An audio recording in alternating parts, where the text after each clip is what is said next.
کیا کہہ رہی تھی تم؟ طلاق چاہیے؟ حمزہ بخاری نے زور سے ہنستے کہا تو ماہین کا دل خوف سے بند ہونے لگا۔ وہ جانتی تھی حمزہ اسے نہیں چھوڑے گا، جبھی اس نے چھپ کر پاکستان جانے کا فیصلہ کیا تھا کہ وہ مزید نفرت اور انتقام کی بھینٹ نہیں چڑھ سکتی تھی۔ پر اس کی جان نکلنے لگی جب حمزہ کے ہاتھ میں اپنا پاسپورٹ دیکھا۔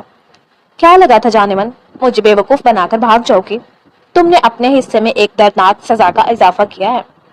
اسے بالوں سے پکڑتے اپنے بیسمنٹ میں لے جاتے وہ سرد لہجے میں بولا، جبکہ وہ تو اس خوفناک خفیہ جگہ کو دیکھ سانس روک چکی تھی۔ وہ اپنے فلیٹ سے کچرے کا ڈبہ لیے نکل رہی تھی جب سامنے والے فلیٹ سے نکلے رومان احمد کو بھی ڈبہ پکڑے دیکھا۔ رومان نے ایک نظر اوپر سے نیچے تک اسے دیکھا۔ نماز کے سٹائل میں بندھا دوپٹہ، سیاہ فراق پیروں کو چھو رہا تھا اور لمبی چوڑی دار آستین والا وہ سادہ سا سیاہ فراک پجامہ دراز قامت لڑکی پر بہت سوٹ کر رہا تھا۔ اس کے خوبصورت لگنے کا یہ عالم تھا کہ بنا کسی آرائش کے وہ کہیں کہیں سے بھیگے کپڑوں میں بھی رومان کو پری لگ رہی تھی۔ لاؤ میں پھینک دیتا ہوں، اس نے کہا تو ماہین نے کچرے کا ڈبہ اسے دیا اور اندر چلی گئی۔ چلو رومان میاں، محبت میں چاند تارے توڑنے کا تو سنا تھا، مگر محبت میں کچرے پھینکنے والا کام شاید ہی کسی محبوب نے کیا ہو، اور سامنے محبوب بھی وہ جسے نہ محبت کا الہام ہے نہ دل میں کوئی خواہش۔ پتہ نہیں یہ لڑکی کب سمجھے گی کہ میں اس کا نوکر نہیں عاشق ہوں، مجال ہے جو میری آنکھوں کا پیغام سمجھ لے۔ وہ نیچے اتر کر کچرے والے کو ڈبے دے کر دھلوا کر اوپر لایا تو اپنا ڈبہ گھر کے باہر رکھ کر سامنے والے فلیٹ پر دستک دی۔ 2-3 منٹ بعد وہ ہاتھ میں وائپر پکڑے باہر نکلی تھی۔ یہ ڈبہ کچرے والے سے دھلوا دیا ہے، شکریہ، رکھتے ہیں باہر ہی، اس نے نرمی سے کہا اور دروازہ بند کر دیا۔ اور رومان نے گہری سانس لی۔ صرف کام ہی ایک بہانہ تھا جسے کرنے کے بہانے وہ ماہین سے بات کر لیتا یا اس کی شکل دیکھ لیتا، ورنہ تو وہ کسی سے کوئی فالتو بات کبھی نظر نہیں کرتی آئی تھی۔ نیچے اور کئی بلڈنگز کے فلیٹس میں بھی لوگ رہتے تھے، کئی گھروں میں بچے اور کئی میں جوان لڑکیاں تھیں۔ بچے تو بچے، اس نے فلیٹس کے مختلف گھروں کی لڑکیوں اور لڑکوں کو بھی نیچے کے گراؤنڈ میں فیملی کی طرح کھیلتے باتیں کرتے دیکھا تھا۔ اس کے علاوہ کئی ایسے سین، نازیبا سین دیکھنے کو مل جاتے کہ اسے حیرت ہوتی ان لڑکیوں پر، کس طرح بنا نکاح کے وہ ان لڑکوں کو اپنا آپ دے دیتی ہیں۔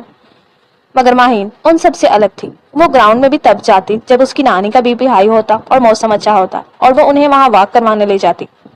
دوسری صورت کپڑے سکھانے کی تاریں وہاں تھی۔ تیسری اور آخری صورت کسی سبزی پھل یا کسی دکاندار کی ریڑھی کا گزر تھا جب ماہین وہاں چلی جاتی، ورنہ گورنمنٹ کے ان سرونٹ کوارٹرز میں کوئی بھی دکاندار کم ہی آتا تھا۔ سارے ہی گھر گورنمنٹ کے ملازمین کو دیے گئے تھے، جن میں سے چند ایک میں وہ ملازمین فیملی سمیت خود رہائش پذیر تھے۔ باقی جن کے اپنے ذاتی گھر تھے انہوں نے وہ فلیٹس کرائے پر دیے تھے۔ ماہین جس فلیٹ میں رہتی تھی وہ بھی کرائے کا تھا، جبکہ رومان کی اپنی سول آفس میں جاب تھی۔ وہ کبھی بھی ان تھرڈ کلاس کوارٹرز میں نہیں رہتا، اگر پہلے ہی دن جب وہ دیکھنے آیا تھا تب اسے ماہین شاید نظر نہ آتی۔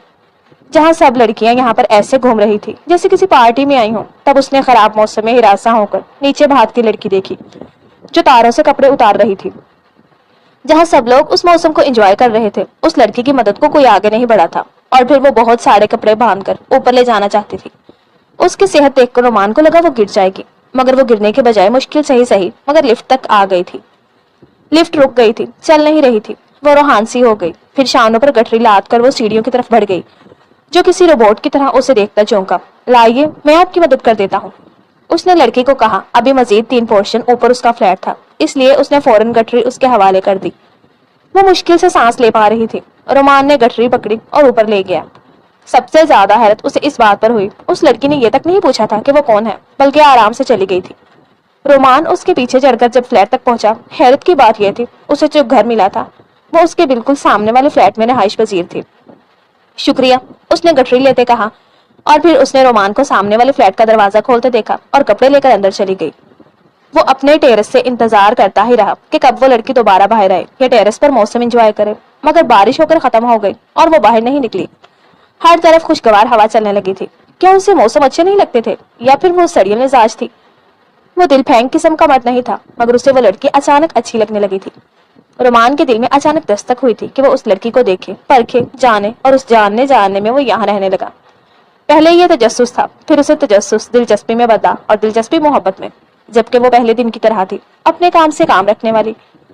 کبھی کبھی وہ سوچتا کہ وہ شاید کسی سنڈریلا کی طرح مجبور ہے، مگر بعد میں خود ہی اپنی سوچ پر ہنستا۔ وہ ماہین شاہد کے بارے میں گھر میں بتا چکا تھا، اس کی ماں رشتہ لانے کا کہہ چکی تھی، لیکن پہلے انہیں بہانے سے یہاں آ کر رہنا پڑتا اور یہی کام مشکل تھا۔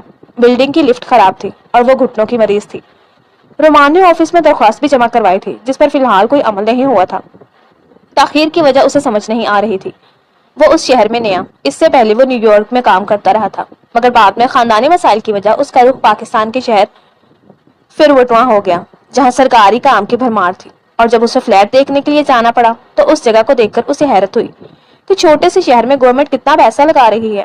اس جگہ کو دیکھ کر لگتا ہی نہیں تھا کہ وہاں خوبصورتی، حسن یا کسی لگژری لائف کی کمی ہے۔ سرکاری فلیٹس کا وہ علاقہ لاہور جیسے شہر کے ڈیفنس ایریا کو بھی پیچھے چھوڑ رہا تھا، جہاں ہر بلڈنگ کے باہر بڑے بڑے پارک، جم خانے، پول، اور جہاں خالی جگہ ہوتی وہاں درختوں کے ساتھ گملے اور خوبصورت پودوں کی کیاریاں لگائی گئی تھی۔ وہ اتنی خوبصورت جگہ تھی کہ کسی بھی پوش ایریا کو مات دیتی تھی۔ اسے یہاں رہتے 6 ماہ ہو چکے تھے، اور ان 6 ماہ میں اس نے ماہین شاہد کے بارے میں کچھ بھی پتہ نہیں لگوایا تھا۔ اسے صرف اتنا پتا تھا وہ اپنی بوڑھی نانی کے اور ماما مامی کے ساتھ رہتی ہے۔ وہ اتوار کا دن تھا جب لفٹ ٹھیک کرنے والوں کی ٹیم آ گئی تھی۔ اس نے شکر ادا کیا تھا کہ ٹیم پہنچ گئی۔ اب 1-2 دن میں وہ جا کر اپنی ماں کو لے آتا اور اس کی ماں ماہین کو دیکھ کر پسند کرتی۔ مگر اس دن وہ شام میں اٹھا تو اس نے ماہین کے گھر سے کچھ مہمان نکلتے دیکھے تھے۔ ان لوگوں کو وہ پہلے بھی آتا جاتا دیکھ چکا تھا۔ چونکہ اتنی بے تکلفی نہیں تھی اس لیے کبھی ماہین سے پوچھنے کی ہمت نہیں ہوئی تھی، مگر آج ان عورتوں کے ساتھ 2 مرد بھی تھے۔ اس نے سرسری سا دیکھ کر اگنور کر دیا، مگر کچھ دیر ہی گزری تھی جب اس کی مامی مٹھائی پلیٹس میں ڈال کر ساری بلڈنگ میں تقسیم کر رہی تھی۔ آنٹی خیریت، انکل کی پروموشن ہو گئی کیا؟ اس نے وہ سستے گلاب جامن کا ایک چھوٹا سا ٹکڑا پکڑا تھا۔ نہیں، بلکہ سمجھو بوجھ سے جان چھوٹ رہی ہے۔ میرے شوہر کی بھانجی ہے نا، یتیم تھی، گھر میں بنا دی تھی، اس کا نکاح ہو گیا۔ اچھا ہے جان چھوٹ گئی، سستے میں لڑکے نے باہر ملک جانا تھا، جہیز دینے سے تو بچے رہیں گے، وہ کہہ رہی تھی، جبکہ رومان کو لگا اس نے کچھ غلط سنا ہے۔ ایکسکیوز می، وہ اپنے تاثرات نہیں کنٹرول کر پا رہا تھا، فوراً کہتے اندر چلا گیا۔ ہاتھ میں پکڑا مٹھائی کا ٹکڑا فوراً پھینک کر ہاتھ دھوئے۔ اس نے زندگی میں پہلی بار کسی سے محبت کی تھی، پہلی بار کسی کو پسند کیا تھا، اور اس پسند کا یہ حال ہوا تھا کہ اس تک دل کی بات بھی نہیں پہنچی تھی۔ پورا دن، اگلی شام اور پھر اس سے اگلی دوپہر وہ یوں ہی بخار میں پڑا رہا۔ اس کے گھر سے لاتعداد کالز آ رہی تھی، اس نے کوئی ایک بھی کال پک نہیں کی تھی۔ مجبوراً اس کے بڑے بھائی کو وہاں آنا پڑا، مگر وہ اس کا حال دیکھ کر دنگ رہ گئے۔ ان کا بھائی رو رہا تھا اور اس طرح بیمار، بھوک پیاس سے نڈھال پڑا تھا۔ ہم بات کریں گے اس کی ممانی سے، اب کچھ نہیں ہو سکتا، اس کا نکاح ہو چکا ہے، چند دن لگیں گے اور وہ یہاں سے چلی جائے گی۔ اسے دیکھنے کا حق تک چھن چکا ہے، وہ کسی اور کی ہو گئی ہے۔ میں نے ایسا بھی کیا مانگ لیا تھا اللہ سے جو مجھے نہیں ملا؟ وہ ہلکان ہو رہا تھا تو ان سے بھی برداشت نہیں ہوا۔ چلو یہاں سے، اب تک مزید 1 دن بھی یہاں نہیں رہو گے، بالکل بھی نہیں، پلیز، جب تک وہ یہاں ہے مجھے یہی رہنے دیں۔ نہیں، تم اب یہاں رہے تو مر جاؤ گے، میں ایک عورت کے لیے تمہیں مرنے کو نہیں چھوڑ سکتا۔ تمہارے لیے گھر میں سب بہت پریشان ہیں، تم سوچ سکتے ہو کہ تمہارے فون نہ اٹھانے پر ہم سب پر کیا بیتی ہے، اور اگر تمہیں کچھ ہو جاتا تو ہماری ماں کیسے برداشت کرتی، اور میں میرے بارے میں نہیں سوچا۔ وہ اسے سمجھا بجھا کر لے گئے تھے، صبر کا کیا تھا، نہ بھی آتا تو بھی زندگی چل رہی تھی۔ پاکستان میں وہ جہاں بھی فراک پہنے کسی لڑکی کو دیکھتا تو کئی گھنٹے ماہین کی یاد میں تڑپتا رہتا۔ مجبوراً اس کے بھائی نے اسے امریکہ اس کی آنٹی کے پاس بھیج دیا تھا۔ اسے یہاں آئے تیسرا دن تھا جب وہ رات کے دوسرے پہر کافی کا مگ اور گٹار لیے ٹیرس کے سرد فرش پر بیٹھا تھا۔ آنکھوں میں ابھی تک اسی لڑکی کی یاد تھی۔ اس نے ساتھ والی بلڈنگ میں دیکھا، ماہین کھڑی تھی اداس، تکلیف میں، ایسا لگتا تھا بیمار تھی، مگر وہ تو اسے ہر جگہ نظر آتی تھی۔ اس کی دیوانگی کا یہ عالم تھا، اس طرح فراک پہنے کسی لڑکی کو دیکھتا تو اس لڑکی کا چہرہ دھندلا جاتا، نظر آتے تو بس ماہین کے نقوش۔ اور پھر اس نے گٹار بجانا شروع کیا، آنکھیں بند کر لی۔ کوئی چاند رکھ میری شام پر، میرا دل جلے تیرے نام پر، یہ اکیلے پن کی اداسیاں، یہ فراق لمحے عذاب سے، کبھی دشت دل پہ آ رکے تیری چاہتوں کے سحاب سے، میں ہوں تجھ کو جان سے عزیز تر، میں یہ کیسے مان لوں اجنبی، تیری بات لگتی ہے وہم سی، تیرے لفظ لگتے ہیں خواب سے، یہ جو میرا رنگ و روپ ہے یوں ہی بے سبب نہیں دوستو، میری خوشبوؤں سے ہیں سلسلے، میری نسبتیں ہیں گلاب سے، وہی معتبر ہے میرے لیے، وہ جو حاصل دل و جان ہے، وہ جو باب تم نے چرا لیا میری زندگی کی کتاب سے، کوئی چاند رکھ میری شام پر، میرا دل جلے تیرے نام پر۔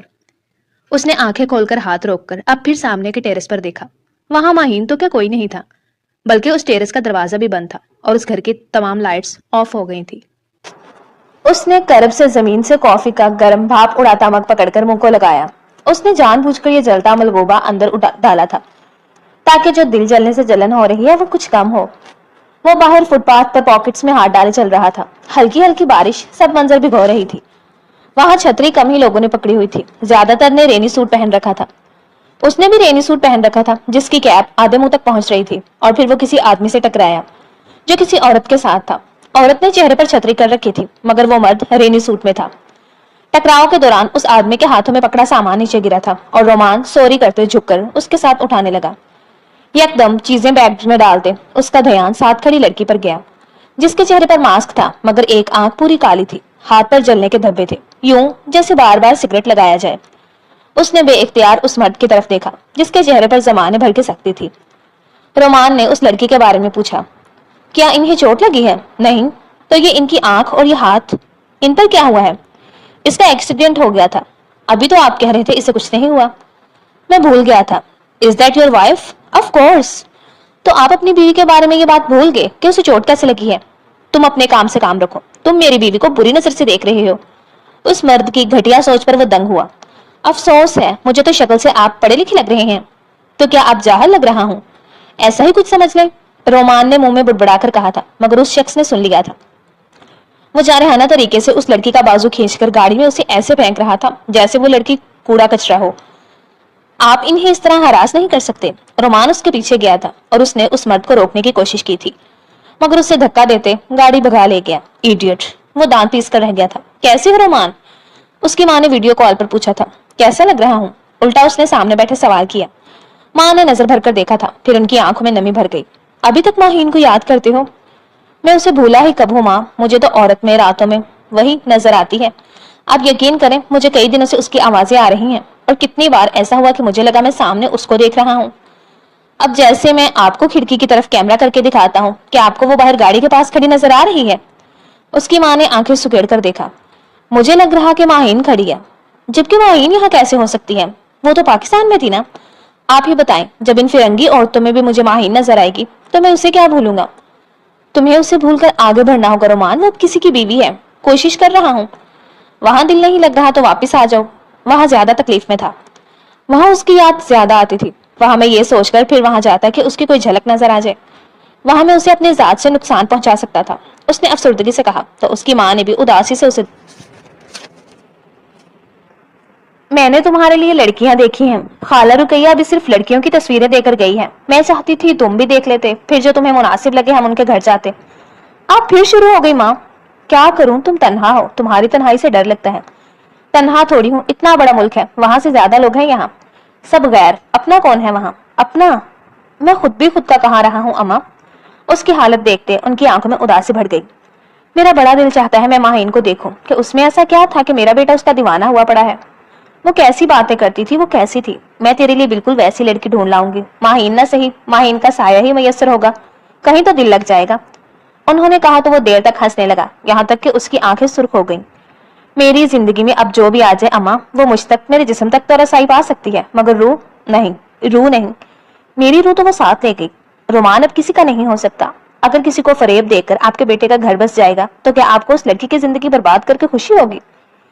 یہ بھی ممکن ہو سکتا ہے کہ تجھے اس سے محبت ہو جائے، ہو سکتا ہے کہ بنیاد پر ہم کسی کی زندگی داؤ پر نہیں لگا سکتے۔ لگانا تو پڑے گا داؤ، اکیلے زندگی نہیں گزرتی اور نہ گزرے گی۔ مجھے اچھے کی امید ہے، اگر تم بھی اچھے کی امید رکھو گے تو کچھ نہ کچھ بہتری آ جائے گی۔ میں تمہیں تصویریں بھیج رہی ہوں، تم دیکھ لینا۔ انہوں نے آخر میں خفگی سے کال بند کر دی۔ رومان نے چہرے پر ہاتھ پھیر کر خود کو کمپوز کیا تھا۔ 10 منٹ بعد ہی اسے 5 تصویریں آ گئی تھی۔ اس نے ان پر کلک کیا اور اسے بے اختیار اپنی ماں پر پیار آیا۔ مگر نانو کہتی تھی وہ بڑی صابر ہے اور صبر کا صلہ اسے ضرور ملے گا۔ بس یہی باتیں تھی کہ اس کی امیدیں آنے والی زندگی سے وابستہ ہو گئی تھی۔ حمزہ بخاری نے کمرے میں قدم رکھا تو خود میں مزید سمٹ گئی۔ کمرے کو لاک کر کے اس نے اے سی کی سپیڈ تیز کی اور جا کر ماہین کے پاس بیٹھا۔ اس کا چہرہ پکڑ کر اس طرح دیکھنے لگا کہ وہ ڈر گئی۔ اس کے ڈرنے پر اس کا جاندار کہتا برآمد ہوا جیسے وہ اپنے مقصد میں کامیاب ہوا تھا۔ یہ بندی، یہ چوڑی، یہ مہندی، یہ کپڑے، یہ سب، وہ ایک ایک چیز کو چھوتے اس کو محبت نہیں جتا رہا تھا، ہراس کر رہا تھا۔ یہ سب زہر لگتا ہے مجھے، اور یہ دلہن کا سرخ لباس، تمہیں کسی نے بتایا نہیں کہ تم کتنے خوبصورت ہو؟ تمہیں ان چیزوں کی ضرورت نہیں ہے، آؤ میں تمہارا میک اپ صاف کر دوں۔ وہ اس کا بازو پکڑ کر اسے باتھ روم میں لے گیا اور سنک کے سامنے کھڑا کیے اس کا منہ صابن سے رگڑ کر دھوتا رہا جیسے وہ کوئی جلی پتیلی ہو اور اسے مانجنا ضروری ہو۔ 10 سے 12 بار یہی عمل کیا تو ماہین کی برداشت جواب دے گئی۔ میں کپڑے بدل کر جولی اتار کر دھو لیتی ہوں۔ مجھے نافرمان عورتوں سے بہت نفرت ہے اور زبان دراز عورتوں زہر لگتی ہے۔ میرا بس چلے تو دنیا سے ایسی تمام بے وقوف کم عقل عورتوں کو ہی مٹا دوں۔ اس نے جھٹکے سے اس کی چوڑیاں کھینچ کر پھینکی تھی. سارے ہاتھ چھلنی ہوئے تھے. اس جارحانہ طریقے سے اس کے سنگھار کو اتار کر اس نے حیوانیت کا جو مظاہرہ کیا تھا، ماہین کے سبھی خواب امیدیں ایک ہی رات میں چکنا چور ہوئی تھی. وہ انسان نہیں، جانور تھا. وہ بے آبرو بستر پر اوندھی لیٹی رو رہی تھی. اس کی آوازیں بند کرنے کے لیے اس حیوان نے اس کے منہ میں کپڑے ٹھونسے تھے اور ہاتھوں پر الگ سے پٹی باندھی تھی. زبر کا وہ کھیل اس قدر خطرناک تھا کہ سفید چادر پر جگہ جگہ خون کے دبے پڑ چکے تھے. اس نے جبریت آزما کر اس لڑکی کی نسوانیت کو نہیں توڑا تھا، بلکہ اس کے صبر کو بھی توڑ ڈالا تھا. وہ ڈری سہمی گٹھری بنی سر گھٹنوں میں دیے کمرے کے ایک کونے میں بیٹھی سسک رہی تھی جب وہ باتھ روم سے آیا. کیا ہوا ماہین ڈارلنگ، تم رو رہی ہو؟ اس نے ماہین کے پاس بیٹھ کر اس کا جھکا سر اٹھایا تھا. کیا ہوا؟ بہت برا لگ رہا ہے، بہت تکلیف ہو رہی ہے. پر مجھے تو عورتوں کو تکلیف دے کر بہت مزہ آتا ہے. تمہیں پتا ہے جب کوئی عورت موت کی بھیک مانگتی ہے تو مجھے کتنا سکون ملتا ہے. اس نے لائٹر جلاتے کہا تو ماہین نے ڈر کر دیوار کو پکڑے اٹھنا چاہا اور تبھی اس نے اس کے آنچل کو جلا دیا. ماہین نے چیخیں مارتے خود سے دوپٹہ ہٹایا. وہ بار بار وہ چلتا دوپٹہ اس پر پھینک رہا تھا. منہ اور ناک سے ساری جو خون بہتا رہا تھا. چیخنے پر ایک دفعہ پھر رسنے لگا تھا. وہ کمرے میں ایک سے دوسرے کونے میں چھپنے کی کوشش کر رہی تھی اور حمزہ بخاری جانور بنا اسے جلا کر خوش ہو رہا تھا. اس کا بہتا خون جلتے گوشت کی خوشبو اسے لطف دے رہی تھی. باہر زور سے دستک ہو رہی تھی. حمزہ اسے دروازہ کھولنے نہیں دے رہا تھا اور بالآخر دروازہ بجنا بند ہو گیا. وہ خود جب اس کھیل سے تھک گیا تب اس نے اس کی جان بخشی تھی، مگر تب تک وہ اس کی ظلم و بربریت کے بھیانک کھیل سے وہ بے ہوش ہو گئی تھی. انسان تھی، مظلوم تھی، بے بس تھی. آخر درد کی کتنی منزلیں سہ لیتی، آخر کتنی، حتیٰ کہ موت مہربان ہو جاتی. مگر اس پر موت بھی مہربان نہیں ہوئی تھی. اس کی شادی کو 10 دن گزرے تھے جب وہ چھت پر واشنگ مشین لگا کر اپنے جٹھانی کے ساتھ کپڑے دھو رہی تھی. دونوں خوشگواریت سے مل کر وہ کام کر رہی تھی. حمزہ بخاری گھر آیا تو اسے ماہین کمرے میں دکھائی نہ دی. اماں، ماہین کہاں ہے؟ تمہاری بھاوج کے ساتھ چھت پر کپڑے دھو رہی ہے. حمزہ یکدم سیدھا ہو بیٹھا. ماہین چھت پر ہے اور آپ بجائے اس کا دھیان رکھنے کے یہاں بیٹھی ہیں. وہاں وہ چاہے گلی کے آوارہ کتوں کے ساتھ بھاگ جائے. وہ ماں پر چلایا تھا. ان کی آنکھوں میں بے یقینی تھی. وہ صدف نہیں ہے حمزہ، ہر عورت صدف نہیں ہوتی. ہوتی ہے. ہر وہ عورت جو ناکام مرد کی زندگی کا حصہ بنے، جس کے ماں باپ مر جائیں، وہ صدف ہی ہوتی ہے. وہ چلا کر اوپر گیا تھا. وہ بھابھی کی کسی بات پر ہنس کر کپڑے نچوڑتی تار پر ڈال رہی تھی. حمزہ نے اسے فوراً بالوں سے پکڑا. حمزہ چھوڑو اسے. بھابھی بھی چھڑوانے آگے بڑھی تھی. اس نے انہیں زور سے دھکا دیا. وہ 5 ماہ کی حاملہ تھی. گیلے فرش پر اوندے منہ جا گری تھی. حمزہ نے صرف دائیں طرف والی چھت پر پتنگ اڑاتے 20-22 سالہ لڑکے کو دیکھا تھا. اس کا شک یقین میں بدل گیا تھا. وہ اسے بالوں سے گھسیٹ کر سیڑھیوں تک لے گیا. چل نیچے. نہیں، مجھے بھابھی کو دیکھنا ہے، انہیں چوٹ لگی ہے. حمزہ، اللہ سے ڈریں. تم کمینی عورتوں کو مرتے وقت ہی رب یاد کیوں آتا ہے؟ جب دونوں اپنے عاشق کو چھت پر بلا کر رنگ رلیاں منا رہی تھی تب اللہ یاد نہیں رہا تھا؟ تب مذہب کا بریک ٹائم چل رہا تھا؟ اس نے ماہین کو بھابھی کے پاس جانے سے بری طرح زور لگا کر کھینچا کہ اس کا دھان پان سا وجود یکدم مزید ہلکا ہوتے حمزہ کی گرفت سے نکل گیا اور وہ سیڑھیوں سے پھسلتی چلی گئی. اس میں اس کے سر پر بہت گہری چوٹیں آئی تھی اور بازو کی ہڈی بھی ٹوٹ گئی تھی. بھابھی کا بچہ بمشکل بچ پایا تھا. ڈاکٹر نے انہیں چھٹی تو حمزہ کی ماں اسے میکے چھوڑ آئی. حمزہ ابھی کچھ دن پاکستان ہے. بہو، میں نہیں چاہتی کہ ان دنوں میں مزید اس بچے پر یا تم پر کوئی آفت آئے. مجھے نہیں پتا تھا وہ اتنا بڑا حیوان بن چکا ہے، ورنہ میں اس یتیم کی آہیں لینے کے لیے اسے کبھی بیاہ کرنا لاتی. میں نے یہ سوچا تھا چلو کنواری ہے، پہلے سے شادی شدہ مرد کے ساتھ بیاہ دیں گے تو جہیز وغیرہ نہیں لیں گے. ہمارے حمزہ کا بھی گھر بس جائے گا اور یتیم کو بھی آسرا مل جائے گا.